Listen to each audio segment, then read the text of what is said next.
Thank you, Chair. I would like to start with a general consideration. This is probably the thorniest issue that we have to discuss.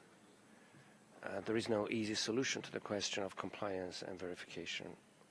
We have made remarkable progress on the two mechanisms, and we should formally establish them, but we still have a long way to go on compliance and verification, and we won't certainly agree on concrete measures anytime soon, even less so on a compliance and verification regime. We have to be aware of this, and our mandate at this stage is simply to identify, examine and develop measures and recommend something to the 10th review conference. So we need more time.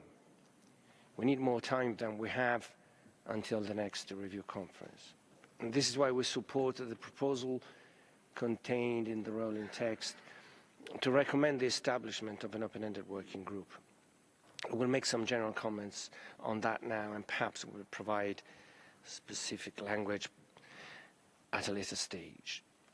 And the way we see it, an open-ended working group should be established, of course, by the review conference. Your paper seems to suggest that it is indeed established by the 10th review conference with a report to be submitted at the 11th review conference. However, this open-ended working group could also be established earlier by a special conference, perhaps the same one that we could convene to establish the two mechanisms if we agree on having one such conference before the next review conference. We still have time for that. Our roadmap could be this: establish the two mechanisms and at the same time establish the open-ended working group on compliance and verification with the same decision. But if we fail to do that before the next review conference, we have to propose something at the conference that is not just the establishment of an open-ended working group. In that case, our goal should be to not only agree on the terms of reference and the mandate of this open-ended working group, but also to come to some general understanding on what type of system of compliance and verification we would like to create. The rolling text contains some useful suggestions on the way forward that we can already support, while other parts need to be further discussed and other elements are missing. We note with interest paragraph 23b on confidence-building measures. We believe that mandatory CBMs,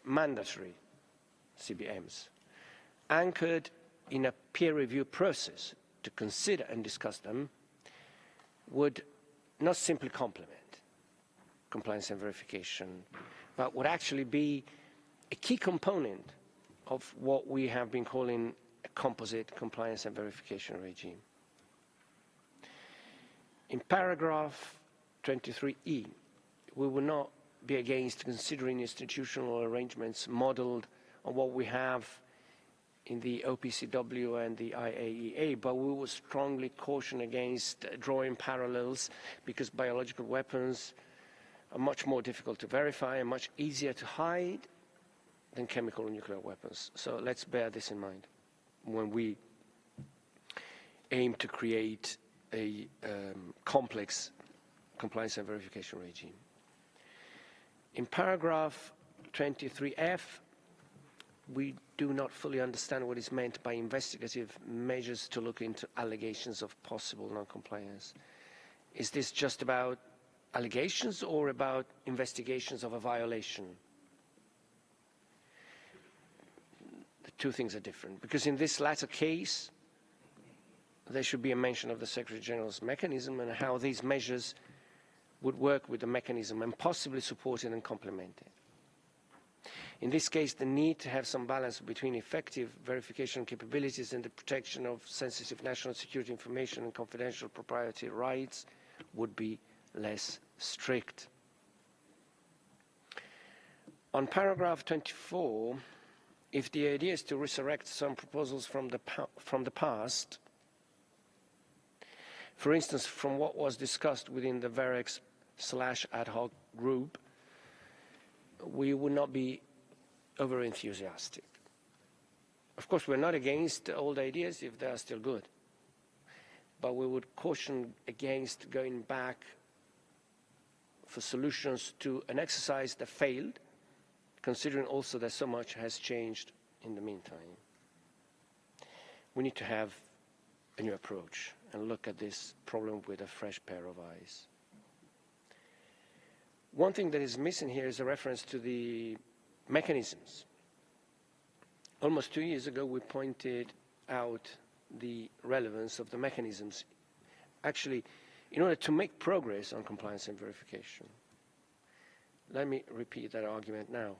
If we had an ICA mechanism, we could ask you to help us achieve compliance of the BWC by enhancing states' parties' capabilities, for instance, by assisting them in ensuring the safety and security of their biological facilities. If we had an S&T mechanism, we could task it to look at the technical and scientific challenges of verification. An S&T mechanism could actually help us understand all the relevant points, such as what is technically feasible and what is not, which biotechnologies can be verified and how, what a given procedure would consist of, how inspections and investigations could be carried out from a strictly technical point of view. I'm not talking about the political aspect of verification, from a strictly scientific and technical point of view. What economic costs this would imply, what level of intrusiveness such a system would or could have. So we need scientists to make progress on compliance and verification. It should not be for an open-ended working group to consider things such as terminology, list of pathogens, threshold quantities, equipment, modalities of inspections and investigations, so on and so forth. We need sound scientific advice to look into all those technical issues and develop any consistent verification regime. And this is why we believe that we should have an S&T mechanism in place as soon as possible, as it would guide us through this process. Without one such mechanism and its science-based advice, and also without the dialogue with industry and academia that this mechanism could provide, no sound and effective political decision could be taken on verification. And this is why the roadmap for us is very clear. First, we establish the two mechanisms, then this open-ended working group, or we do that at the same time, as I said, with the same decision. So we should not go ahead on the open-ended working group if we don't have the two mechanisms in place. I thank you, Chair. Grazie. I have Russia, Iran, South Africa, Austria, Australia,